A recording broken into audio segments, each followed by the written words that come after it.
let's turn our attention now to the blessed one. Max Holloway was kind enough to join us on the phone. There was a time when he wasn't so famous, where he would come on the show all the time from his famous, little room with the Paw Patrol. Now he's a really big deal, so we have to settle for a phoner with Max Holloway. Max, are you there? I'm here. There was a time when I was FaceTime, but there was also a time when everyone put me on the Fighter of the Year every year. So. Oh. Damn. Listen, I'm just saying, as things stand right now, things could change. I mean, it's been a great year for a lot of people. I'm not trying to make any enemies, but it's good to talk to you nonetheless. I'm not trying to be a hater. I know you got a lot going on in your life these days, Max. We haven't talked since the Frankie Edgar fight, and I'm wondering, there was that big push afterwards to try to get you on the card this past weekend in Australia. How close were you to actually accepting that? Was that a real thing? The UFC didn't really come to me. They really didn't ask me about the fight at all. They're the ones that actually told me when we heard. The only thing we heard from the UFC side was like, no, just take the time you need. Go to the doctors, go and check everything you want to go check, and hit us back. So on our side, it wasn't really that serious. I didn't hear too much news from it. Were you even interested in that, or were you okay with waiting a little longer? Of course. I know how it is. I want to fight home. I didn't want to take that away from that guy, from Alex. I know how bad he wanted to fight home because I know how bad I want one here in Hawaii. And, but we did. We sat down with the team, went to the doctor, we did all our meetings, and, time just didn't line up. And, we got to wait. We got to be on the Vegas card, UFC 245. And I'm super excited. To be here. I finally get to fight in Vegas in forever. And, it's the 9th island. So, right now I'm looking at this as the UFC Hawaii for us, and we're approaching it that way. We got deals coming very soon for all my Hawaiians. Keep following me, All the Hawaii guys that's flying out, we're going to make it special for them. This is going to be UFC Hawaii, and it's going to be a big deal. Now, what do you mean by deals? Like opportunities for them to travel from Hawaii to come watch you fight in Las Vegas? Opportunities, man. We're trying to push opportunities of maybe that. Maybe we're trying to work with a bunch of things behind the scenes, and hopefully we can do a couple meet and greets too for all the Hawaiians, make it feel like home. I'm really trying to make this thing feel like UFC Hawaii. This is the 9th island, and that's what we're trying to push. If we can't get the UFC Hawaii in Hawaii, the next best thing is the 9th island. That's Las Vegas. So I'm glad that we have the opportunity to have this, and all my Hawaiians, just make sure you stay on the lookout for what we do. We got some announcements coming soon, so we'll announce them. Recently, you actually posted something on your Instagram, and for a while, like the Hawaii thing was kind of, there and sort of accepted that it wasn't going to happen anytime soon for the UFC. But you posted a very long thing on your Instagram recently about, we can make these deals with Abu Dhabi. Why can't we make a deal with Hawaii and the tourism board over there? What prompted you to do that? Whose dream is not to fight home? If you look at it, Dana White is actually going to be in Hawaii this week, I believe. There's looking for a fight this Saturday. So we see what happens. The HTA, the government, the agency, the Hawaiian Tourism Authority, their job is to support tourism and spread our culture. So I hope they think about martial arts more, Everyone knows Hawaii has a rich history for martial arts, but when we're not investing any money to show that right now, it just says one thing. I've been saying UFC Hawaii. I've been the one guy yelling about UFC Hawaii, but it's not about me. If you look at it from a business point, I make more money. I make way more money and way more stuff fighting in Vegas. There's no taxes and et cetera behind the scenes. So UFC Hawaii for me would be nice for me because Stylebender fought this past weekend. He talked about how he was sitting in the nosebleeds. Now he's main stage. I want to give some kid that. Some kid's mother that. Some martial arts here bleeds deep. I want to be that person that inspire that next generation. If we're not here inspiring the next generation, then what are we here for? That's why I want to come home. How many opportunities are going to show the kids, the moms that wake up 4 or 5 o'clock a.m. to get a workout at the UFC gyms or whatever. The martial arts here with the kids. We got the fighting history in Hawaii is super deep. We got thousands of kids that's trying to fight. You ask 10 kids, 7 or 8 of them is going to probably say that they want to be a champion in fighting.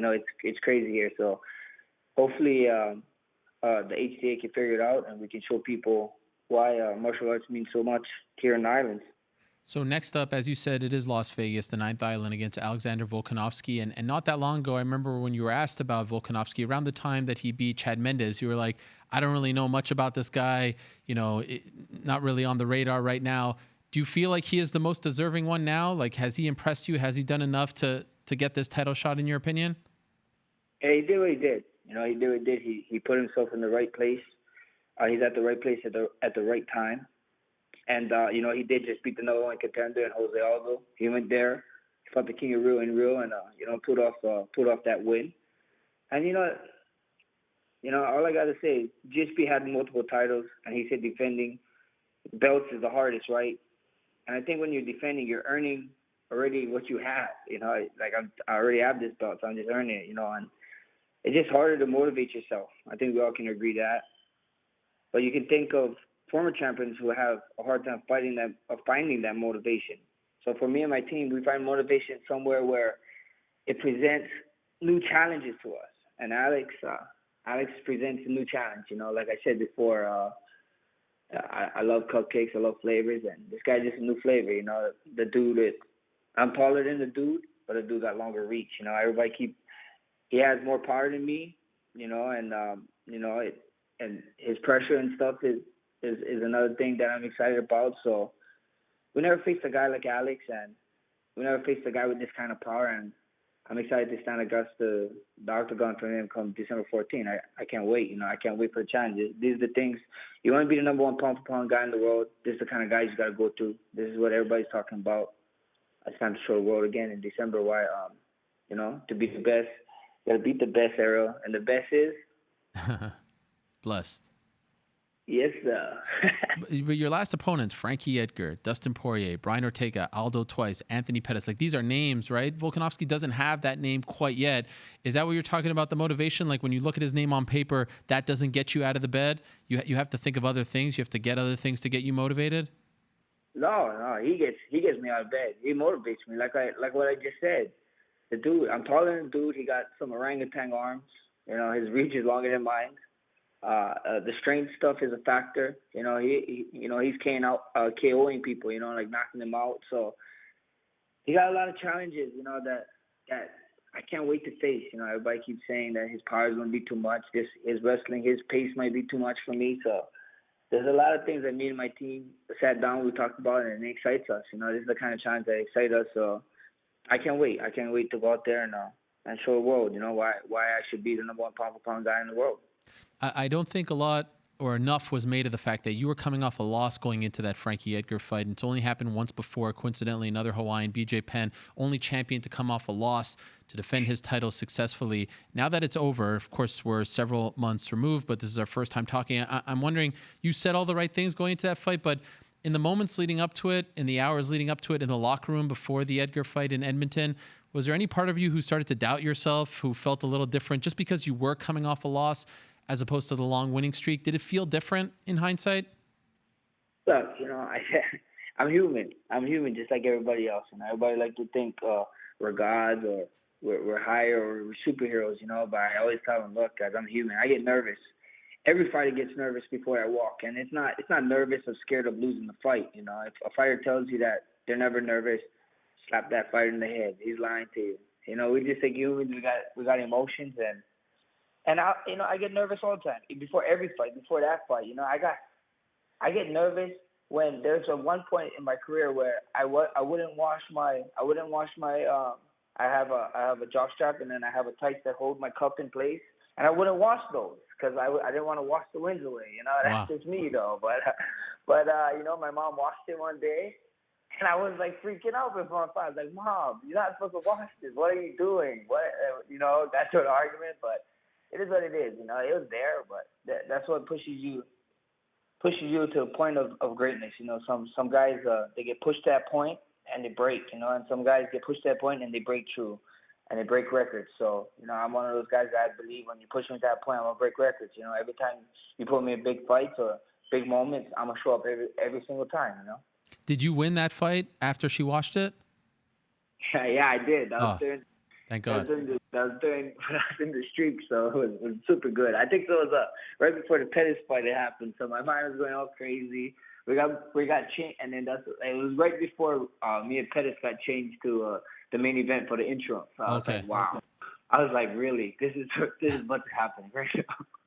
But it worked out. In fact, that was almost the beginning of a whole new chapter for you. So Mama knows best. You're fighting on the same card as Colby Covington and Kamaru Usman, and in fact, I believe when you were at UFC 241, you were almost like in the middle of Jorge Masvidal and Colby Covington, right? Like you got a bird's eye view at like the dissolving of that friendship. Could you tell us about what you witnessed there? Yeah, it was nothing, I saw Dana White call me out and be like, yeah, Max trying to start stuff. No, they're UFC people trying to start stuff. They actually, if I could move real quick, so they could put a Jorge on top of the stuff, but it was crazy, It was just bickering more from one side than the other, and they just was talking, and then things was getting serious, I guess. I don't know. It was just, I don't even remember, I was there for DC. I didn't care too much of people hollering, let them figure that out in the cage already. Right. And what a nice thing that you wrote about DC after the fight. Why does he mean so much to you? I mean, on paper, it doesn't seem like you guys have a ton in common. You're not close to the same age. You're not from the same part of the country. But it seems like you really, truly love this man. Why is that? Man, that guy, DC, behind the scenes, he texts, he calls me before every fight. He texts and calls me random times. He's just a man, And I usually don't like to comment on other fighters' fights. That's their moment. But when legacy is brought up, that's when I usually speak up to defend guys. After I beat Aldo, a lot of people were talking, was taking shots at his legacy, same as Frankie. So, for both of those guys, I spoke up. Same as DC. My message is about defending the man's legacy. And when we leave the sport, that's all we have. That's what we do. That's what we use to make our money off of. So I want to make sure the world knows that this man, I want to make sure that they know what he really was about. It's not my place to say publicly what I think he should do or, and whatever. But I was in this guy's locker, an hour after the fight, an hour and a half. We was waiting in the back, me and my manager. I was hanging out and to talk to him. I just wanted to see, man, that guy touched my life in many ways. He's a good, down-to-earth guy. He's kind of like a father figure. The daddest man on the planet. I'll stay fighting for him any day. So let him know. But at the end of the day, he's a great friend, a great man, a great role model, a great thing for the sport. So you got to give the man his respect. Max, as you may know, back in August, I had a conversation with Conor McGregor, and it was his first interview in quite some time. And I asked him about a whole bunch of opponents potentially that he could be facing in the future. I thought, honestly, that his answer about you was the most interesting one. And in case you didn't hear it, can I play you this quick clip of his answer and then get your response? Yeah. All right, here's Conor talking about Max Holloway. It's certainly a fight I'm interested in, young Holloway. I mean, you saw it's not as easy as you think to move up a division and to challenge for the second world title. You saw that with young Max. I thought him coming over and doing that was a little cheap. Although get your money, get if you're paid to come over and do this by a brand that's afraid of me and afraid of what I'm doing with my, you know what I mean. That's okay, but whatever, it is what it is. There's another moment where I'm almost reacting to the bait. I'm like, hold on, I need to just. You know what I mean? I need to accept things the way they are, and that's it. But the Holloway bout is certainly a bout I'm interested in. I have a lot of respect for Max. So young Max, it's not so easy moving up, getting paid by a brand to come over. I thought there were a lot of subtle jabs there. What did you make of that response? Yeah. He also dropped it. It is what it is, Actually, in all seriousness, when did Conor beat Aldo? December 2015. And when did he beat Eddie? November 2016. And, for those 12 months, he ruled the world, Ariel, the world. Not just UFC, the world, Ariel. And the one thing I can remember and take away from that time was his focus. He was so focused. He decided what he wanted, and what he said stuff. He pointed to the sky. He reached for the stars. He reached for the moon, and he made it happen. It was magical, and and that's what drew in the world for him. And after listening to that, even listening to it right now, I don't see that same focus. If you are going after everything, you're not focused on anything. And he called out like 20 guys in that interview. Am I interested in a payday fight to fight him? Sure, Ariel. But I'm really not interested in competing with him if he's not at his best. And he doesn't seem healthy. He didn't sound right. If he comes back and he said, "Hey, I beat Max when he was a kid, but I want to beat him. I want to beat him in his prime to prove that I'm the best ever," then yeah, I want the champ. I want that champ. I want that 2015 to 2016 champ mentality and that focusedness. And right now it's just not interesting to me. I think so. Even for his fans, I think his fans just want to focus, and he's pointing to the sky again, and that's when I want to fight him. I want to fight the best Conor McGregor, so he can go figure things out and he can let us know. So that's really interesting because even with you, like I remember he tweeted something the day of your fight or the night of your fight saying like, "Oh, is this man okay? Is he coming back too soon?" It seems like he's always kind of talking about your well-being and moving up and the weight and all that stuff. Do you notice that from him, and why do you think he does that? Even always posting that picture, from the time that you guys fought back in Boston all those years ago. He always references that picture with the sunglasses. Why do you think he does that continuously? He's a human. He's just like any of us, and he was at cage side when the unfortunate event happened in an MMA fight. He was there live and he saw that happen. And we all have hearts. At the end of the day, this is business. Business is business. But at the end of the day, we're still all humans, and I believe that he really truly cares about other people and other this and that and people who he shared the octagon with. So he's just a human being. He got some bad stuff that happened that he did or whatever, this and that. But we're all humans. We all make mistakes, and it's not how you start the race, it's how you finish. So I think the guy's just he's just concerned about not only me but all the other fighters. Like being there live for what happened. I think so it was in Dublin. That must be like changing of hearts for a lot of stuff. So it must have been just crazy for him. Do you learn any lessons from what's happened to him? Because you've become a lot more famous, a lot more popular, especially back home, about not letting it maybe get you or allowing other people get to you, taking the bait as he likes to put it. Like, have you learned perhaps about, and this is not a Conor specific thing. We know that this happens to fighters all the time. Do you try to stop yourself from going down bad roads because of your fame and wealth and all that? Yeah, 100%. For sure. That's what we got to do. We got to watch. We got to remember.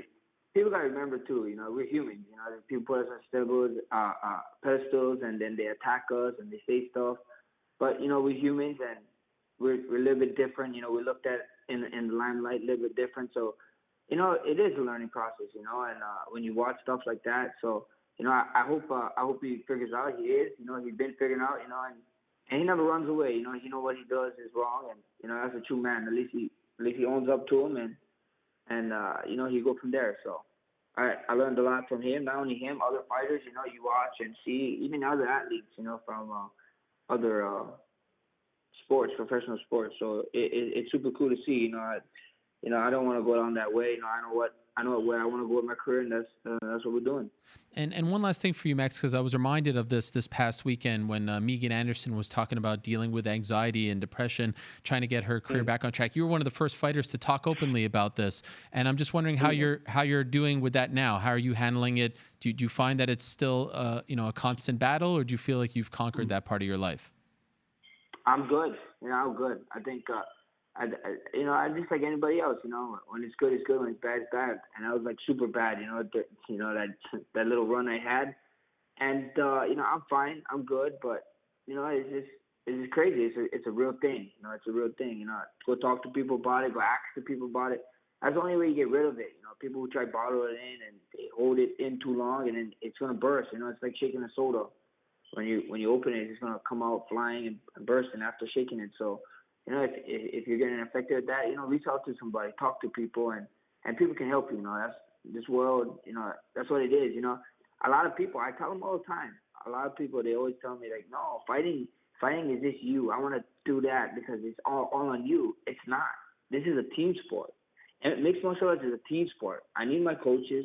I need my training partners to show up when I need them. I need my training partners to train with me and do certain things for me.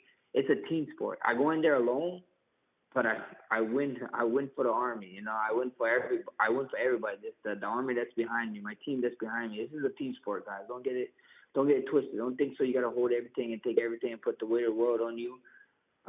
Talk to people you love. Find out people who really care for you and talk to them. That's what you gotta do. You're not in this battle alone. We are so lucky to have you, Max Holloway, in this sport. It's truly amazing to see the evolution of your character and how you've matured into the fighter and the role model and the ambassador that you've become. I mean, you continuously do the right thing, say the right thing on social media and interviews. It's really a joy. And I remember watching you and Frankie fight and the way you conducted yourself that week in Edmonton, just days after those two boxers passed away. And I felt a little weird about combat sports, to be honest. And you guys put a positive spin on everything. You're just such great people. And it's just great to talk to you again. Despite the fact that you don't come on Skype anymore, and you got to go through like 8 people to get to you these days. You're a real big shot. But you're still the same old man. Max, and we still love you nonetheless. You the man, Ariel. I promise the next time I get on Skype. I'm sorry. I'm in the process of moving stuff around, so I couldn't set up the Skype right now. It was giving me a hard time on my mic and stuff. So it's all good. I apologize, but next time I promise. Don't be throwing me under like that. Next time, I will make a deal. The next time I see you, or in December when I see you, if I got more fire on my feet than you, then I won't do it. But then if you got more fire on your feet, then I'll do it. Deal. Listen, Max, when I die, they're putting my money in the grave. Oh, that's what I like to hear. That's what it should happen. All right? Represent. Don't forget about the 10th island also, all right? Don't forget. I know you're all about the 9th and 8th, but come on. Max, you're the man. Thank you so much, and good luck December 14th. We'll see you out there. Thank you, Ariel. Hello. Have a good one. Hello, everyone. It's Ariel Helwani. I just came here to thank you for watching our ESPN YouTube channel. It's the best. You know what else is the best? The ESPN app. You can get highlights, analysis, all that stuff and more. And if you want premium content and live streaming sports, there's only one place for all of that. It's ESPN Plus.